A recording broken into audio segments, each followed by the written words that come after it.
The man looked up and was astonished to see his girlfriend, who had been studying abroad, appear at his hospital. He was instantly captivated by her beauty. Shen Shifan couldn't resist teasing him with a little finger wave. He had finally made it through the hard times and waited for the girlfriend he'd been longing for to return from overseas. He remembered back to a year ago when he took her to the airport. Even though they had agreed he wouldn't come to see her off, he couldn't resist sneaking to the airport anyway, but he only dared to stand in the crowd and watch her from afar. She still spotted him, though. The moment their eyes met, tears welled up in hers, but he didn't walk over. He just signaled her to look at her phone.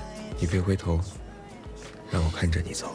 After reading the message, Shen Shifan was already in tears. He told her to go see the world with peace of mind. As her boarding time drew closer, she pointed to the bracelet on her left wrist, as if to say she would marry no one but him. He nodded to show he understood. Only when the announcement urging her to board came did Shen Shifan reluctantly leave. Once she was completely out of sight, Hisui's expression instantly became terribly sad. He stood there alone for a long time. During the days after Shen Shifan left, Hisu tried to numb his yearning for her with a busy work schedule. With a 7-hour time difference between them, they only had short windows for video calls, and that brief time became the happiest part of his day. Even when he was in the mountains, raining, with a bad signal, he would hold an umbrella and walk around looking for a connection, just to video chat with his girlfriend. In his spare moments, he would write letters to Shen Shifan, telling her that her mother was gradually recovering, and that she shouldn't worry about home while abroad. At the end of each letter, he never forgot to express how much he missed her. Fortunately, time flew by. He finally made it to the day his girlfriend returned home. When Shen Shifan saw him, she was like a little kid, rushing toward him as fast as she could. They held each other tightly. But then... 哎，这位小姐，你是不是认错人了？啊？我在这儿等我女朋友呢，你这是干什么？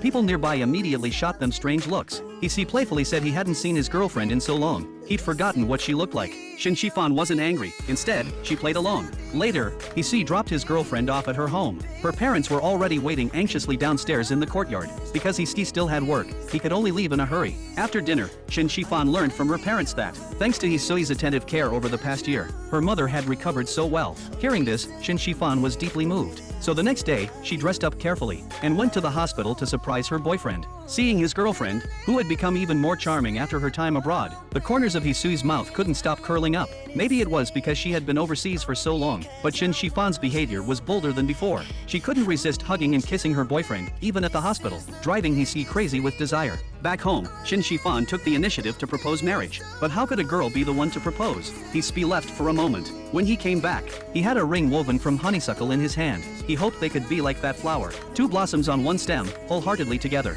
你愿意嫁给我吗？我愿意。 Soon after, they held their wedding. Hisui finally got his wish and married the girl he had fallen for at first sight. They looked back at all the ups and downs they had been through. Though they met at a less than ideal time, their lives had been filled with color because of each other. They healed one another and eventually became the most important people in each other's lives. May everyone who holds goodness in their heart find, in the tiny cracks of daily life, a love that flows long and steady. 爱你是我做过最好的事。